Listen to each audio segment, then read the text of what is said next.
So today we are going to talk about Olympic lifting and whether or not we should include these lifts in an athlete development program or for any kind of athlete who might not specifically be interested in improving their weightlifting total for the sport of Olympic weightlifting. So we're talking about field sport athletes, we're talking about general population of folks who are just interested in fitness.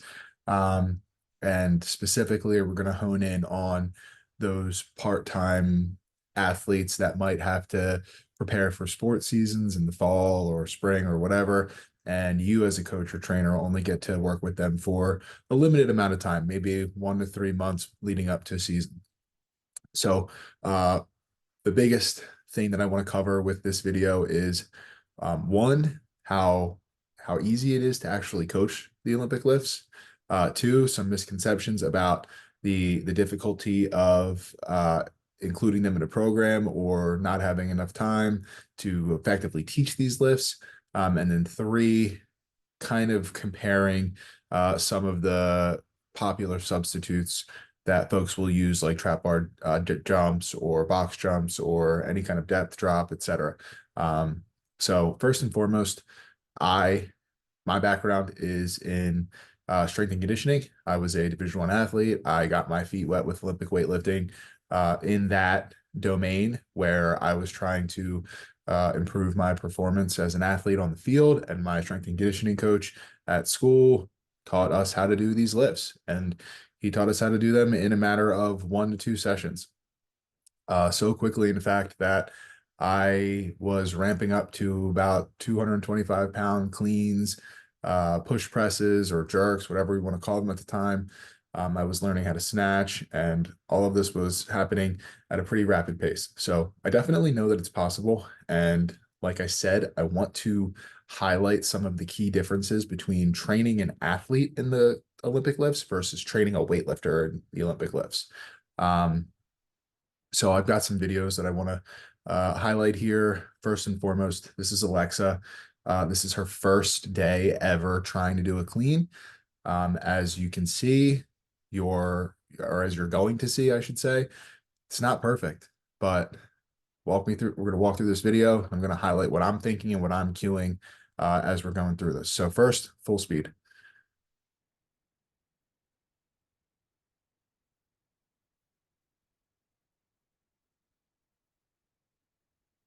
Right? So when we watch that video, first thing that we notice, or we should notice, is that technique is not perfect.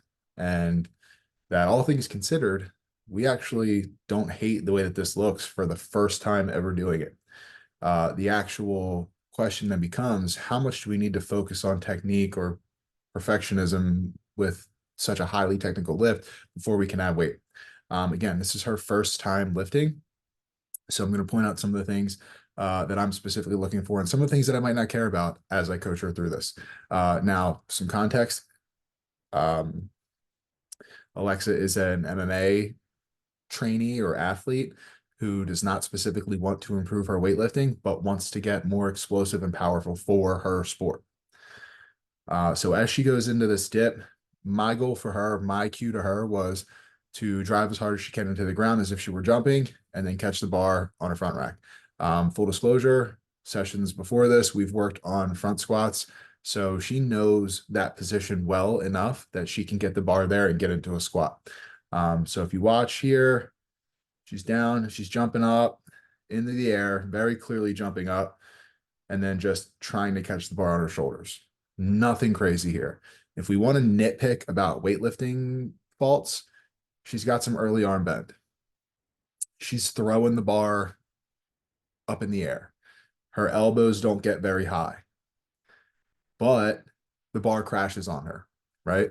But she's not trying to be a professional weightlifter. She's just trying to become more explosive and be able to absorb force. She's trying to be a better athlete. So as she adds weight here, some of this will clear up on its own, as typically what happens with weightlifters. As weight gets heavier, we become more efficient. So we look at this movement here. No, not super efficient, but this is a great jumping off point for her to add some weight and get better at weightlifting. One more time. Not bad at all. Great depth too, especially for her first time. So I fully disagree and fundamentally disagree with the implication, insinuation, and the outright accusation that you can't learn these lifts in one session. It's completely untrue. I've got another video here. This is of my little brother, actually, who also is doing a hang clean for the first time. Something that you'll notice with him, we've got a little bit more weight on the bar. He proportionally, probably from most coaches' standards, should not be learning how to do a clean. He wanted to learn, so we're going to learn. With him, my cues were the same. Jump up and try to catch the bar in the front rack. Once again, he's already been front squatting for a little bit. He knows that position well, and he can get there.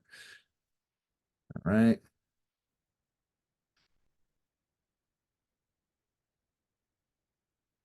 I'm sure most of you might agree that for the first time ever doing a clean, this is pretty good. Catches it in the bottom. It's got great positions, good mobility, gets under the bar well. You could probably point out some faults, right? So from the beginning, probably cuts extension a little short. Bar gets out in front of him a little bit.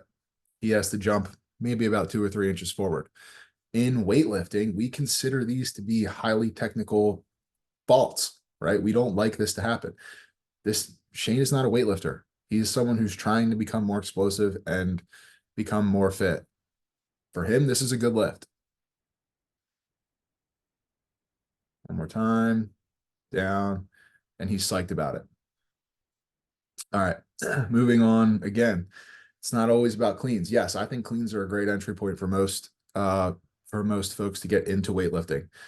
But I'm not afraid of snatches either, and I don't think you should be either. In fact, in a lot of cases, snatches are actually easier to learn, provided that you're someone who can, teach the proper grip width. You can train someone's overhead position, and I'm talking like push presses, overhead presses, behind the neck presses, not even snatch anything, not snatch balances, not snatch grip push presses. Like I'm talking about just get someone stronger overhead, dumbbells, barbell overhead press, things of that nature. If you can do that, you probably have someone who can snatch. All right, so here is a video of Katie, who is doing this is the literal first time that she's ever done a snatch. So I'm going to watch it in full speed. She's doing a couple reps here. Nice. And then we're going into some overhead squats. Now, if you watch her, obviously she has good mobility. She's got great positions. And once again, this is going to be a little bit of a recurring theme throughout this video here. Like, I'm not just saying, hey, person who's never done anything athletic in their life, we're going to learn weightlifting today. No, absolutely not. I'm going to make sure they can front squat. I'm going to make sure they can do a back squat even. I'm probably going to do something like a depth drop to teach them what it feels like to have to slow down their own body weight, right? And do it from different varying levels of height so that they can see what it feels like to have varying levels of force that they've got to now absorb and redirect. Okay. So once we have that sort of groundwork laid, right, where I make sure they can jump, I make sure they can land, they teach them how to squat, right? 3 fundamental prerequisites to weightlifting. After this, it's putting a bar in their hands and just seeing what happens. And my cue for Kate right here is we're going to leave the bar in your hip. I want you to jump up and catch it overhead. Nothing crazy. That's the extent of my cues here. And we watch slow motion here. She's got a nice knee bend, shoulder stay over the bar, jumps straight up, pulls the bar right up her chest, locks it out overhead. This is a great power snatch. Like full period stop. Like this is a great power snatch for someone who's learning weightlifting and not a specific weightlifting competitor, right? If Kate decided, oh, I wanted to be a competitor and I want to compete in meet, like, yeah, we would probably focus on different things. We would clean this up. But honestly, even in that situation, this is a really good start, right? Nothing crazy, keeping the bar nice and high. We're gonna work our way down over the course of, training. But as a starting point, staying right in the hip pocket. Little dip, little drive, pull high with the elbows, lock out overhead. And yes, at the end of these reps, you see these overhead squats, because I fully intend on adding more weight to this and having her learn how to catch a snatch in deeper positions, right? However, that's not the case with everyone. This is another student athlete that I coached who plays ice hockey, or played ice hockey. I don't know if he still is anymore. And he was trying to build some strength, muscle, explosiveness, speed, etc., for his hockey season. So same deal. We're doing hang power snatches. And with Shane, we started the same way we started with Kate, right? Right in the hip, nothing crazy. As he got stronger and wanted to add more weight, he naturally went into a deeper hang. So yes, I program hang from knee, hip snatch or dip snatch, or hang from power position, whatever you want to call it. We do the hang from knees, we do hang from below the knee, we do kiss hangs all the way to the floor. With Shane here, he went to right above his knee. And that's where I kind of held him back. Because again, Shane is not a competitive weightlifter. He's just trying to become a better athlete. So we kept everything above the knee for him, and everything was power. He never went into a full squat. That was not specifically by design. That was what he was comfortable with. And I need it to be extremely clear here. This is still Olympic lifting. Just because it's not a full from the floor snatch into the deepest overhead squat position you could possibly get into does not mean that you're not weightlifting. This is a hang power snatch. This is a great lift to train explosiveness and force production, rate of force production, and force absorption. So down to the hang, shoulders over the bar. I didn't cue this. Like, this is something that naturally happens for most people as they learn how to be most efficient with their lifting and movement. Nice, solid, right? Like, watch it in slow motion. Down to the knee, notice the shoulders over the bar, long arms all the way into the hip. Again, I didn't cue this. Bar sneaks out in front of him a little bit because I'm not trying to be hyper fixated on minutia here. I just want him to move a bar really fast and catch it overhead. And he does that. He does it great. Great loading of the hips, glutes, quads. He's not throwing his knees way forward. He's not arching the hell out of his back. He's catching this with tight, squeezing upper back. A tight upper back, squeezing his shoulder blades together. He's got his hips back, loading again that the hamstrings, the glutes, the adductors. You can see he's got a wider stance here. And granted, like, he's an athlete, he's a kid. So he's got a lot of mobility and a lot of different movement options available to him from playing sports and being an athlete. But once again, someone that I taught how to snatch in a matter of 1 or 2 sessions. And quite frankly, this is probably only his 4th or 5th snatch session that he's ever done with me. And I only had him for a few months before hockey season. So once again, I fundamentally disagree with the accusations that you can't teach Olympic lifting in short periods of time, or that competitive student athletes don't have the time to learn how to Olympic lift. It's just a complete farce. Now, who should not Olympic lift? Obviously anyone who specifically doesn't want to do it, right? I'm not going to force Olympic lifting on any athlete who comes to me looking to be to become more in shape or more athletic or whatever, right? So not everyone does Olympic lifting with me. It is something where there does need to be a fit. Most student athletes that I've ever worked with have done some form of Olympic lifting, whether that's strictly hang or power cleans, or in Shane's case, we've done full cleans, we've done snatches, we've done overhead squats, etc.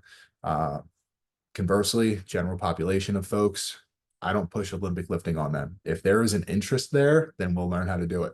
But I don't actually recommend weightlifting for anyone who doesn't specifically ask for it. That's general population, and specifically because I don't want to project my interests onto them.